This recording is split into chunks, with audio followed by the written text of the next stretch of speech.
دوستوں، آج کی ویڈیو میں ہم انشاءاللہ شاعر بارگاہ رسالت حضرت سیدنا عبداللہ بن رواحہ رضی اللہ تعالی عنہ کے حوالے سے کچھ باتوں کو سماعت کریں گے۔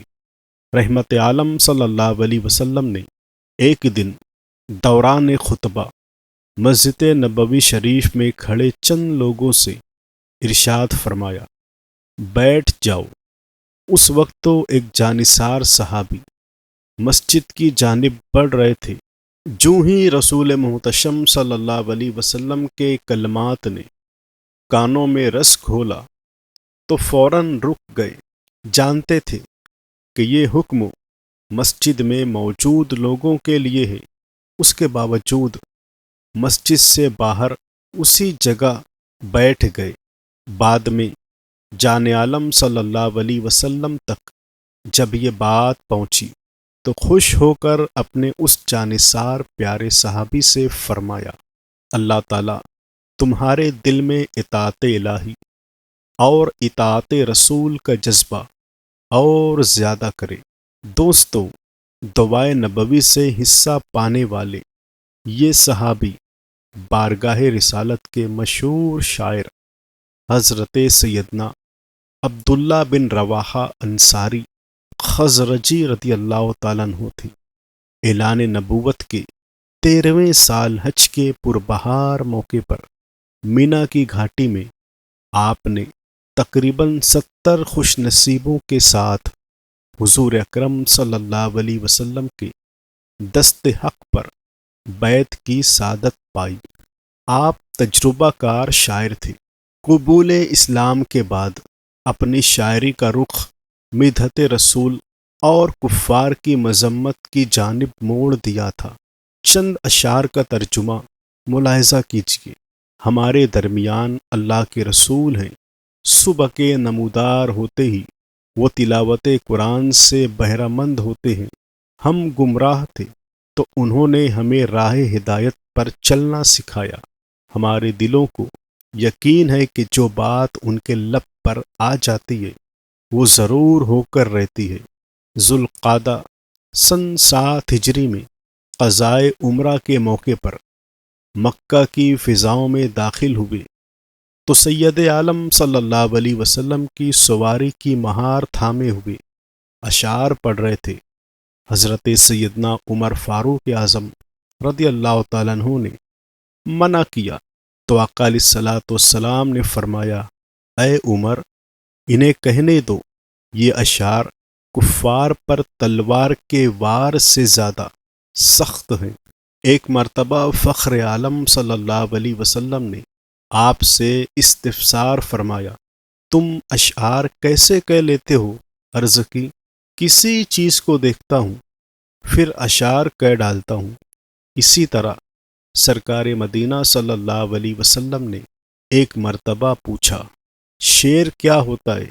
آپ نے عرض کی، ایک ایسی چیز جو انسان کے دل میں کھٹکتی ہے، پھر انسان اسے اپنی زبان پر شعر کی صورت میں ظاہر کر دیتا ہے۔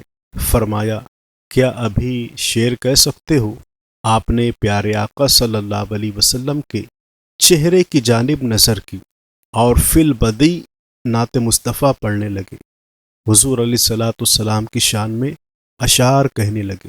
ایک بار نبی کریم صلی اللہ علیہ وسلم دراز گوش یعنی گدھے پر سوار ہو کر انصار صحابہ کی مجلس میں کچھ دیر ٹھہرے۔ وہاں دراز گوش نے پیشاب کیا تو منافق ابن ابی نے ناک بند کر لی۔ اس پر آپ نے فرمایا، میرے آقا کے دراز گوش کا پیشاب تیرے مشک سے بہتر خوشبو رکھتا ہے۔ ایک روز آپ کی سیاہ فام باندھی نے کوئی غلطی کی تو آپ نے اسے تھپڑ مار دیا۔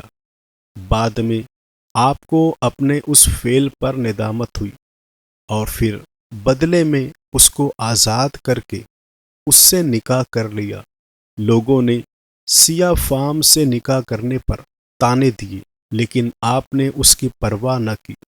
جب قلعہ خیبر کی کھجوریں پک جاتیں اور غلہ تیار ہو جاتا تو رحمت عالم صلی اللہ علیہ وسلم حضرت عبداللہ بن رواحہ کو خیبر بھیج دیتے، آپ کھجور اور اناج کے ڈھیر کو 2 برابر حصوں میں تقسیم کر دیتے، پھر اختیار دیتے ہوئے فرماتے، اے یہودیوں، جو حصہ تم کو پسند ہو وہ لے لو۔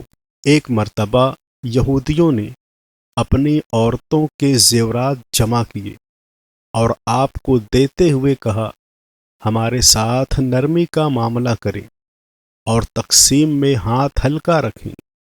یہ سن کر آپ جلال میں آ گئے اور فرمایا، اے یہودیوں، جو تم دے رہے ہو وہ رشوت ہے، اور رشوت مال حرام ہے جس کو ہم مسلمان نہیں کھاتے۔ ایک مرتبہ آپ لیٹے ہوئے تھے کہ اچانک رونے لگے، یہ دیکھ کر اہلیہ بھی رونے لگی۔ آپ نے پوچھا، کیوں روتی ہو؟ جواب دیا، آپ کو روتا دیکھ کر مجھے بھی رونا آ گیا۔ پھر آپ نے اپنے رونے کی وجہ بیان کرتے ہوئے فرمایا، قرآن مجید میں ہے، وَإِن مِّنكُمْ إِلَّا وَرِيدُهَا، اور تم میں کوئی ایسا نہیں جس کا گزر دوزخ پر نہ ہو۔ اس فرمان کے یاد آتے ہی مجھے رونا آ گیا کہ جہنم پر سے گزرنا یقینی ہے، لیکن یہ نہیں جانتا کہ عافیت سے گزروں گا یا نہیں۔ ایک مرتبہ سید عالم صلی اللہ علیہ وسلم کی ہمراہی میں محو سفر تھے۔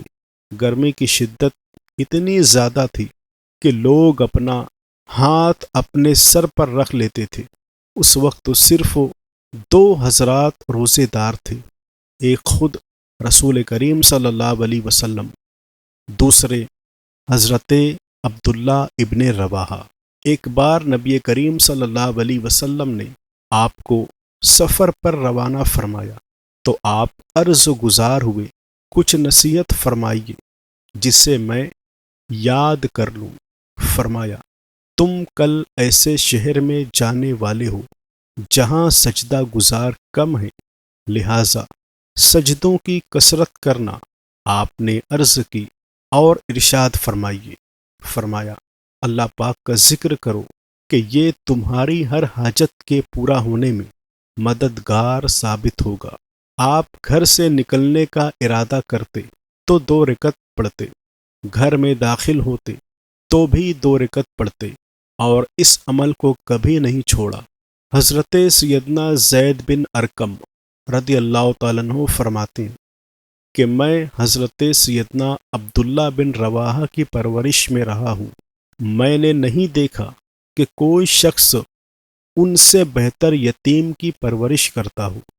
راہ خدا میں لڑنے کا جذبہ ایسا تھا کہ جہاد و غزوے کے لیے نکلنے والے پہلے شخص ہوتے اور واپسی کے وقت سب سے آخر میں پہنچتے تھے۔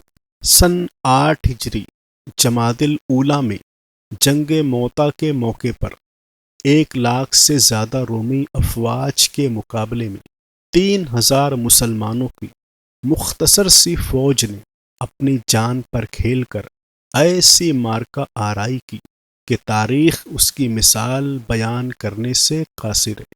جنگ سے پہلے آپ کے جذبات یہ تھے، اے لوگو، تم شہید ہونے کے لیے نکلے ہو اور اب اسے ناپسند کر رہے ہو۔ ہم دشمن کی کثرت اور طاقت دیکھ کر جنگ نہیں کرتے، ہم اس دین کی خاطر لڑتے ہیں جس کے سبب اللہ تعالیٰ نے ہمیں عزت عطا فرمائی۔ اب 2 اچھی باتوں میں سے صرف ایک ہوگی، فتح یا شہادت۔ جنگ شروع ہوئی تو کئی صحابہ کرام مرتبہ شہادت پر فائز ہو گئے۔ حضرت سیدنا زید بن حارثہ رضی اللہ تعالیٰ عنہ کی شہادت کے بعد حضرت سیدنا جعفر رضی اللہ تعالیٰ عنہ نے پرچم اسلام تھام لیا، مگر جلد ہی جسم پر موجود لباس خون میں ڈوب گیا۔ اس وقت حضرت سیدنا ابن رواحہ لشکر میں دوسری جانب تھے، 3 دن سے بھوکے تھے۔